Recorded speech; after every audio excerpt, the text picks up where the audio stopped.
ada di sini. TM1 bisa. Oke, kita mulai dari soal yang pertama. Ini materi transformasi geometri. Bayangan garis Y sama dengan 5x tambah 4 oleh rotasi dengan pusat rotasinya titik O atau 0,0 sejauh 90 derajat adalah. Nah, teman-teman harus ingat matriks untuk rotasi ya. Matriks untuk rotasi itu cos min sin cos. Di sini alfanya atau sudutnya itu 90 derajat. Jadi matriksnya ingat cos min sin cos. Cos 90 derajat itu 0, min sin. Kemudian min sin ya. Min sin 90 derajat berarti negatif 1. Cos min sin cos. Kemudian sekarang sin itu 1, cos lagi 0. Nah, ini adalah matriks transformasi untuk rotasi sejauh 90 derajat. Nah, sekarang kita mencari bayangannya, teman-teman. Kita cari X aksen, Y aksen. Ini kita kalikan matriks ini, matriks rotasi ini terhadap X dan Y. Ya. Maka kita peroleh bayangannya X aksen, Y aksen. Ini sama dengan, ini kita kalikan baris kali kolom. 0 kali X 0, negatif 1 kali Y, ini negatif Y. 1 kali X itu X, 0 kali Y 0. Jadi di sini X tambah 0 itu X. Oke, nah ini udah kita peroleh. Jadi kita peroleh X aksen ini sama dengan negatif Y. Ini kita balik ya. Maka Y sama dengan negatif X aksen. Kemudian dari baris kedua, Y aksen sama dengan X. Atau dari sini kita peroleh X sama dengan Y aksen. Nah, dari sini kita tinggal substitusi aja ke persamaan garis ya. Jadi Y-nya teman-teman ganti oleh negatif X aksen, kemudian X-nya teman-teman ganti oleh Y aksen. Atau nggak ditulis aksennya juga gak masalah. Oke, nah sekarang ini kita ganti aja. Y-nya kita ganti, atau saya tulis dulu ya soalnya. Y sama dengan 5X tambah 4. Y-nya kita ganti dengan ini. Langsung aja negatif X, nggak usah pakai aksen, gak masalah. Sama dengan 5 kali X-nya kita ganti dengan Y aksen. Atau langsung aja Y ditambah 4. Jadi kita peroleh negatif X dikurangi 5Y dikurangi 4 sama dengan 0. Ini kita kali negatif semuanya. X tambah 5Y ditambah 4 sama dengan 0. Ada nggak? Jawabannya adalah D. Oke, sekarang kita lanjut soal yang kedua. Bayangan garis 2X min 3Y sama dengan 5 oleh transformasi matriks 2 negatif 1, 5 negatif 3 adalah. Caranya sama seperti tadi ya. Kita cari bayangan X dan Y-nya. Caranya kita kalikan matriks ini dengan X dan Y. 2 negatif 1, 5 negatif 3. Ini kita kalikan dengan XY. Masih ingat ya, perkalian matriks itu baris kali kolom. Jadi di sini kita kalikan baris pertama dengan kolom. 2 kali X itu 2X, negatif 1 kali Y itu negatif Y atau min Y. 5 kali X, 5X, negatif 3 kali Y, negatif 3Y. Nah, dari sini kita peroleh, lihat baris pertama, X aksen sama dengan 2X min Y. Oke, kemudian dari sini baris kedua, Y aksen sama dengan 5X dikurangi 3Y. Nah, sekarang kita akan mengubah bentuk persamaan ini menjadi X sama dengan dan Y sama dengan. Caranya gimana? Ini kita eliminasi aja, teman-teman. Kita eliminasi, kita hilangkan salah satu variabel. Di sini saya kali 3 aja ya. Baris pertama ini kita kali 3. Kemudian baris kedua ini saya kali 1 agar koefisien Y-nya sama. Oke, ini kita kali 3 berarti 3X aksen sama dengan 6X dikurangi 3Y. Yang bawah ini kali 1 berarti nggak berubah. Y aksen sama dengan 5X dikurangi 3Y. Nah, sekarang koefisien Y-nya kan udah sama ya. Ini kita eliminasi, kita hilangkan Y-nya. Caranya gimana? Ini kita kurangi ya. Jadi kita peroleh 3X aksen dikurangi Y aksen sama dengan 6X dikurangi 5X itu X. Nah, ini X-nya. Ya. Nah, sekarang kita nyari Y-nya. Untuk mencari Y, kita gunakan salah satu persamaan. Saya pakai yang ini aja. Ya. Kita pakai yang ini aja. X aksen sama dengan 2X min Y. Dari sini kan kita peroleh ternyata Y adalah 2X min X aksen. Nah, berikutnya X-nya kita ganti dengan ini, teman-teman. X-nya kita ganti dengan 3X aksen min Y aksen. Jadi 2 kali 3X aksen min Y aksen lalu dikurangi X aksen. 2 kali 3X aksen, 6X aksen, 2 kali min Y, min 2Y aksen dikurangi X aksen. Jadi kita peroleh 6X aksen dikurangi X aksen, itu 5X aksen dikurangi 2Y aksen. Nah ini Y-nya, ya. Y udah kita peroleh, dan X-nya pun ini udah kita peroleh. Langkah terakhir kita substitusi aja ke persamaan ini, persamaan garisnya. 2X min 3Y sama dengan 5. X-nya kita ganti dengan 3X aksen min Y aksen. 3X min Y. Aksennya nggak usah ditulis, nggak masalah.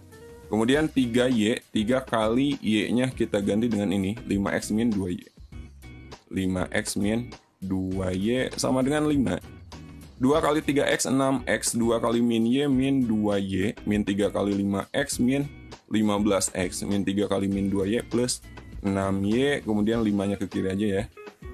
Min 5 sama dengan 0. Jadi kita peroleh 6X dikurangi 15X ini negatif 9X. Kemudian negatif 2Y tambah 6Y plus 4Y. Kemudian dikurangi 5 sama dengan 0. Ada nggak? Min 9X tambah 4Y. Oh, berarti yang ini ya. Yang ini. Jadi 5-nya tetap di ruas kanan. Min 9X tambah 4Y sama dengan 5. Oke, jadi jawabannya adalah D. Oke, sekarang kita bahas soal ketiga. Persamaan bayangan garis 2X min 5Y tambah 7 sama dengan 0 oleh translasi 3 min 2 adalah. Nah, translasi itu pergeseran ya. Bilangan yang di atas ini menunjukkan pergeseran secara horizontal, ke kanan atau ke kiri. Untuk yang bawah ini secara vertikal, ke atas atau ke bawah. Nah, cara paling gampang ini kita langsung aja substitusi, tapi kita balik ya. Kalau di sini positif berarti jadi negatif, kalau di sini negatif berarti jadi positif. Jadi gini, ini 3 ini dia kan secara horizontal, jadi kita substitusinya adalah X, karena di sini positif berarti dikurangi 3. Nah, untuk ini negatif 2, karena di sini negatif, berarti kita substitusinya adalah Y tambah 2. Ya, kita substitusi, kita ganti X-nya dengan ini, dan kita ganti Y-nya dengan ini, teman-teman. 2 kali Y-nya kita ganti jadi Y tambah 2. Kemudian dikurangi 5, X-nya kita ganti dengan X min 3. Ditambah 7 sama dengan 0. 2 kali Y itu 2Y, 2 kali 2 tambah 4, min 5 kali X min 5, X min 5 kali min 3, plus 15 ditambah 7 sama dengan 0. Jadi kita peroleh 2Y min 5X, 4 tambah 15, 19 tambah 7 plus 26 ya. Sama dengan 0. Ada nggak? 2Y min 5X tambah 26 sama dengan 0. Jawabannya adalah D. Oke, sekarang kita lanjut soal yang keempat. Dari 7 tangkai bunga yang berbeda warna, akan dibentuk rangkaian bunga yang terdiri dari 3 warna. Banyaknya cara menyusun rangkaian bunga tersebut adalah. Nah, ketika kita merangkai 3 warna dari 7 warna tersedia, di sini urutan tidak kita perhatikan. Yang penting 3 warna aja, mau urutannya gimana pun gak masalah. Jadi di sini kasusnya adalah kasus tanpa memperhatikan urutan. Jadi kita pakai kombinasi. Kombinasi dari 7 kita ambil 3. Ya, jadi 7 faktorial per 7 dikurangi 3 itu 4. Faktorial kali 3 faktorial. 7 faktorial itu 7 kali 6 kali 5 kali 4 faktorial per 4 faktorial kali 3 faktorial. 3 faktorial itu 3 kali 2 kali 1. Oke, 4 faktorialnya ini kita coret. 3 kali 2 kali 1 ini kan 6. Ya, 7 kali 5, 35. Jadi terdapat sebanyak 35 cara menyusun rangkaian bunga tersebut. Jawabannya adalah B. Oke, sekarang kita lanjut bahas soal kelima. Andre, Bagas, Caroline, Desta akan bekerja secara bergilir. Banyaknya urutan bekerja yang dapat disusun dengan Andre selalu pada giliran terakhir adalah, ini A, B, C, D. Syaratnya Andre dia selalu berada pada giliran terakhir. Jadi yang posisinya bisa diubah itu yang 3 orang ini, teman-teman. Jadi sebanyak 3 faktorial cara. Berapa 3 faktorial? Itu nilainya adalah 6. Jadi jawabannya adalah B. Oke, sekarang kita lanjut bahas soal ke-6. Suatu sekolah membentuk tim delegasi yang terdiri dari 4 anak kelas 1, 5 anak kelas 2, dan 6 anak kelas 3. Kemudian akan ditentukan pimpinan yang terdiri dari ketua, wakil ketua, dan sekretaris. Jika kelas asal ketua harus lebih tinggi dari kelas asal wakil ketua dan sekretaris, maka banyaknya kemungkinan susunan pimpinan adalah, oke, ini syaratnya teman-teman. Ya. Jadi yang menjadi ketua dia kelasnya harus lebih tinggi dari wakil ketua dan sekretaris. Di sini kita bagi kasus, ya, kita bagi kemungkinan. Kemungkinan satu, misalnya ketuanya itu dari kelas tertinggi itu kelas 3. Ketuanya dari kelas 3. Ya, ketuanya diambil dari kelas 3. Berarti kita pakai filling slot ya. Pengisian tempat ini ketua, wakil ketua, kemudian sekretaris. Misalnya ketuanya diambil dari kelas 3, berarti ada berapa cara memilih ketua di sini? Ada 6 kan? Berarti 6. Nah, untuk wakil ketua dan sekretaris berarti tidak dibatasi dia harus berasal dari kelas mana. Jadi ini kita jumlahkan aja dari kelas 1 dan kelas 2. 4 tambah 5, 9. Berarti untuk wakil ketua itu ada 9 cara memilih, bisa dari kelas 1 atau kelas 2. Nah, untuk sekretaris ini sisanya ya, sisanya dari wakil ketua, nggak boleh kelas 3 lagi. Karena untuk sekretaris dan wakil ketua kelasnya harus lebih rendah dari ketua, ya nggak? Nah, dari 9 tadi kan satu orang udah jadi wakil ketua nih. Berarti di sini tinggal 8 cara lagi untuk memilih sekretaris. Oke, nah ini kita kalikan, 6 kali 9 kali 8, berapa tuh? 9 kali 8 itu kan 72, 72 kali 6, 2 kali 6 itu 12, 7 kali 6, 42, tambah 1, 43. Oke, ini ada 432 cara.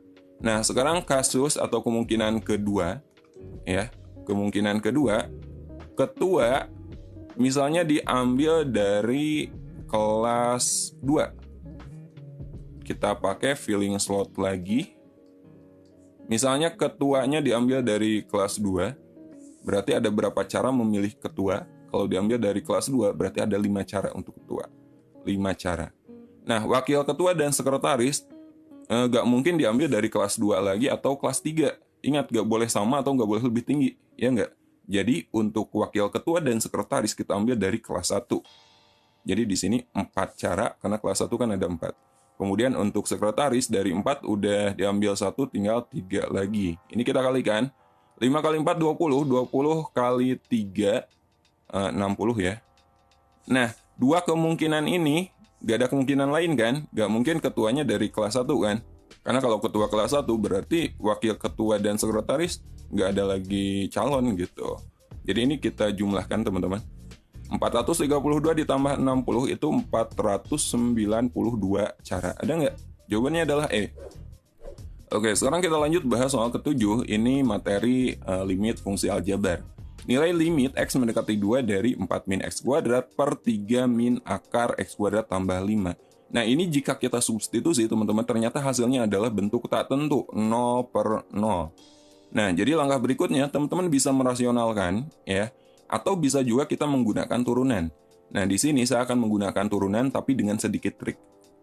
Nah, saya akan memberikan sedikit trik untuk menurunkan bentuk akar. Misalnya suatu fx, suatu fungsi itu akar U, maka turunannya f aksen x. Teman-teman turunkan dulu isi di dalam akarnya menjadi U aksen, per bawahnya ini akan menjadi 2 akar U. Langsung aja kita terapkan ke penyelesaian limit ini ya. Limit X mendekati 2, 4 min X kuadrat per 3 dikurangi akar X kuadrat ditambah 5. Nah, kita turunkan bagian atas dan bagian bawahnya. Kita peroleh limit X mendekati 2. Yang atas ini kita turunkan. Min X kuadrat diturunkan, ini kan min 2X. Yang bawahnya juga kita turunkan pakai trik yang tadi, teman-teman. Ya. 3 diturunkan 0, kita turunkan langsung ini. Ingat di sini negatif, berarti negatif. Untuk menurunkan bentuk akar, teman-teman turunkan dulu isi di dalam akarnya. X kuadrat ditambah 5 kita turunkan menjadi 2X per 2 akar U. Ya, 2 akar U-nya itu yang ini, X kuadrat tambah 5. Gitu. Negatif dibagi negatif, ini positif. Jadi kita peroleh limit X mendekati 2 dari 2X dibagi 2X per 2 akar X kuadrat tambah 5. Ini sama aja dengan 2X kita kali dengan 2 akar X kuadrat tambah 5 per 2X gitu. Ini kita coret teman-teman. Nah, sekarang kita substitusi, kita ganti X-nya dengan 2. Jadi 2 akar 2 dikuadratkan 4, 4 tambah 5 itu 9. Akar 9 itu 3 kali 2, 6. Jadi jawabannya adalah D, 6. Oke, sekarang kita lanjut soal ke-8. Nilai limit X mendekati tak hingga X dikurangi akar X kuadrat min 5X. Nah, di sini kita menggunakan sedikit trik yang pastinya teman-teman udah tahu ya cara ini. Limit X mendekati tak hingga dari akar AX kuadrat ditambah BX ditambah C dikurangi akar AX kuadrat ditambah PX ditambah Q. Caranya, B kita kurangi dengan P, B min P per 2 akar A. Seperti ini. Nah, agar bentuk soal itu seperti ini kita ubah aja teman-teman. Kita akarkan dan ini kita kuadratkan. Jadi di sini B-nya itu ternyata 0. Ya. Jadi kita peroleh 0 dikurangi negatif 5 per 2 akar A-nya itu di sini 1 kan. 1. 0 dikurangi negatif 5 itu kan 5. Jadi 5 per 2 kali akar 1 itu 1 kali 2, 2. 5 dibagi 2, 2,5. 2,5, jawabannya B. Oke, sekarang kita lanjut soal yang ke-9. Pernyataan berikut yang benar terkait dengan bilangan adalah A. Selisih dua bilangan irasional belum tentu menghasilkan bilangan irasional. Ini salah, teman-teman. Kenapa? Karena salah satu sifat bilangan irasional dia tertutup untuk operasi penjumlahan dan pengurangan. Artinya, untuk penjumlahan dan pengurangan dari bilangan irasional dengan irasional, itu hasilnya adalah irasional lagi. Jadi pernyataan ini adalah salah. Kemudian pernyataan kedua, himpunan bilangan bulat positif tertutup terhadap operasi pengurangan. Artinya tertutup ketika bilangan bulat positif dikurangi dengan bilangan bulat positif, maka hasilnya adalah bilangan bulat positif lagi. Ayo, menurut teman-teman ini benar apa salah? Saya ambil contoh, misalnya kita ambil bilangan bulat positif 2, kemudian kita kurangi 5. Ini kan bilangan bulat positif dikurangi bilangan bulat positif. Ternyata hasilnya adalah negatif 3. Hasilnya adalah bilangan bulat negatif. Jadi pernyataan B ini salah. Bilangan bulat positif itu tidak bersifat tertutup untuk operasi pengurangan. Ini salah ya. Kemudian yang C, selisih dua bilangan rasional belum tentu menghasilkan bilangan rasional. Nah, teman-teman juga harus tahu sifat dari bilangan rasional. Salah satunya, bilangan rasional itu bersifat tertutup untuk operasi penjumlahan dan pengurangan. Jadi, kalau dikatakan belum tentu, ini salah. Karena kalau selisih dua bilangan rasional, itu udah pasti hasilnya adalah bilangan rasional lagi. Ya, ini juga salah. Kemudian yang D, bilangan 0 dinamakan sebagai elemen identitas pada perkalian. Benar nggak? 0 ini identitas. Identitas itu ketika 0 kita kalikan dengan bilangan lain, hasilnya adalah bilangan itu sendiri. Salah kan? Karena identitas untuk perkalian itu adalah 1, teman-teman. Jadi suatu bilangan kalau kita kalikan dengan 1, itu kan hasilnya bilangan itu sendiri kan? Ini yang dinamakan dengan identitas. Kalau 0, ini identitas penjumlahan. Karena suatu bilangan kita tambah dengan 0, hasilnya adalah bilangan itu sendiri. Jadi pernyataan yang D ini salah. Kemudian E, bilangan E tambah 2 merupakan bilangan rasional. E ini bilangan Euler, teman-teman. Ya, dia termasuk bilangan irasional. Seperti halnya pi ya, dia irasional. Irasional ditambah 2 hasilnya apa? Hasilnya kan irasional lagi. Jadi ini juga salah. Jadi mana yang betul? Kalau menurut saya sih ini nggak ada yang betul. Silakan bagi teman-teman yang mau menyampaikan pendapat untuk soal nomor 9 ini, silakan ketik aja di komentar ya. Menurut teman-teman ini jawabannya harusnya gimana? Kalau menurut saya kemungkinan ini yang B itu dia harusnya nggak pakai positif ya. Kalau bilangan bulat aja dia bersifat tertutup. Oke, kita lanjut soal berikutnya aja ya. Oke, sekarang kita lanjut soal ke-10. Azizan dan Harry mengikuti kursus renang. Jadwal kursus renang Azizan itu 9 hari sekali, sedangkan Harry 6 hari sekali. Jika pada hari Kamis tanggal 18 Februari 2021, mereka berlatih bersama-sama, maka mereka akan berlatih bersama-sama lagi pada hari dan tanggal. Nah, untuk soal ini, konsep yang kita gunakan adalah kelipatan persekutuan terkecil. KPK dari 9 dan 6, 9 dan 6 berapa coba? 18 ya, 18. Nah, ini artinya Azizan dan Harry, mereka akan bertemu lagi atau berlatih bersama-sama lagi 18 hari kemudian, teman-teman. Ya. Nah, untuk menentukan hari apa mereka akan bertemu lagi, kita akan menggunakan modulo. Di sini kita gunakan modulo 7 ya. 18 modulo 7. Kenapa 7? Karena 1 minggu itu kan 7 hari. 18 modulo 7, 18 jika kita bagi dengan 7, sisanya berapa? Ayo, sisanya kan 4, ya. Nah, jadi untuk menentukan harinya, teman-teman cari 4 hari setelah hari Kamis. Berarti apa tuh? Jumat, Sabtu, Minggu, Senin ya. Senin. Jadi mereka akan ketemu lagi itu di hari Senin. Jadi jawabannya itu bukan ini, bukan ini, bukan ini. Oke. Jadi antara C dan D. Sekarang kita tinggal menentukan tanggalnya, teman-teman. Mereka akan ketemu 18 hari lagi. 18 hari setelah tanggal 18. Berarti 18 tambah 18 itu 36. Ya, 36 hari. Ingat, Februari itu kan 28 hari atau 29 hari pada tahun kabisat. Sementara 2021 ini bukan tahun kabisat. Berarti di tahun ini Februari itu ada 28 hari. Jadi 36 hari kita kurangi dengan 28. Berapa tuh? 8 ya. 8. Jadi mereka akan ketemu lagi di tanggal 8 Maret, teman-teman. Ya. Jadi jawabannya adalah D. Oke, sekarang kita lanjut bahas soal ke-11 tentang modulo. Jika P kongruen dengan Q dalam modulo 7, maka 14 P kuadrat ditambah 8P dikurangi 21, ini kongruen dengan berapa modulo 7? Nah, untuk menyelesaikan soal ini kita ubah ke modulo 7, teman-teman. Jadi, 14 P kuadrat ditambah 8P dikurangi 21, ini kita ubah ke modulo 7. Nah, pada video sebelumnya saya sudah menjelaskan konsep dasar modulo dan beberapa kaidah penting dalam modulo. Salah satunya kaidah yang akan kita gunakan. Oh ya, bagi teman-teman yang belum melihat video tersebut, cek aja linknya di deskripsi ya. Salah satu kaidahnya seperti ini. A modulo N, ini sama dengan A-nya bisa kita ubah menjadi perkalian N. Sama aja dengan BN ditambah C modulo N. Ya, di mana C ini adalah sisanya. Maka ini akan sama dengan C modulo N. C modulo N. Nah, untuk soal ini kita akan menggunakan kaidah ini, teman-teman. Jadi kita akan merubah bentuk ini ke dalam bentuk perkalian 7. Ya. 14P kuadrat ditambah 8P min 21, kita ubah ke perkalian 7. Oke.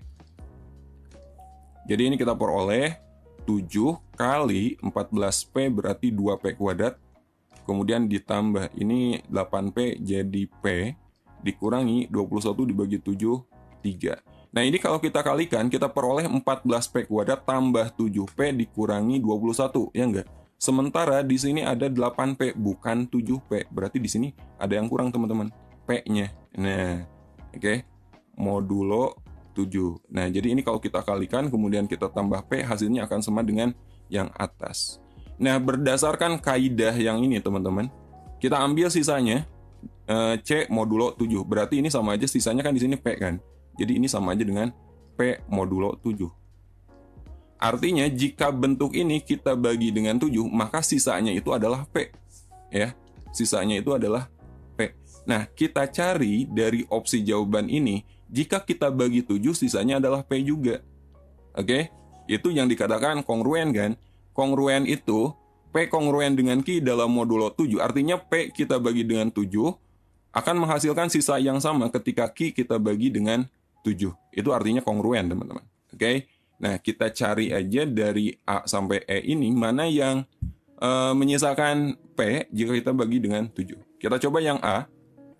14P ditambah 8 modulo 7. 14P dibagi 7 ini tidak bersisa. Ya, kemudian 8 dibagi 7 ini bersisa 1. Ini jadi sisanya adalah 1. Kemudian yang B. 15P ditambah 8 modulo 7. 15P dibagi 7 itu sisanya kan P. Ya, ini sisanya P. Kemudian 8 modulo 7 ini 8 dibagi 7 sisanya adalah 1. Oke, jadi ini sisanya adalah P tambah 1. Kemudian 15P tambah 28 modulo 7. 15P dibagi 7 ini sisanya adalah P. 28 dibagi 7 ini tidak bersisa ya. Jadi ini sisanya P aja. Kemudian yang D, 15 dibagi 7 ini sisanya 1. 28 dibagi 7 tidak bersisa. 15 dibagi 7 ini sisanya 1. 8 dibagi 7 ini sisanya 1. Oke, jadi ini sisanya adalah 2. Jadi secara tidak langsung di sini kita menggunakan kaidah linearitas penjumlahan. Coba sekarang teman-teman perhatikan. mana yang sisanya sama dengan ini. Sisanya kan tadi P kan? Sisanya yang ini kan? Oh, ternyata opsi ini teman-teman yang sama. Jadi jawabannya adalah C. Oke, sekarang kita bahas soal nomor 12. Ini soal terakhir pada video bagian pertama ini. Faktor persekutuan dari 247 dan 299 adalah D, dan D bisa dinyatakan dengan D sama dengan 247M ditambah 299N. Untuk M dan N bilangan bulat, nilai D, M, dan N berturut-turut adalah... Nah, untuk menyelesaikan soal ini, kita bisa menggunakan algoritma Euclid, teman-teman. Jadi kita cari dulu, oh ya, ini maksudnya faktor persekutuan ini, faktor persekutuan terbesar ya. Ini GCD, Great Common Divisor-nya. Oke, sekarang kita cari nilai D-nya. Kita gunakan algoritma Euclid.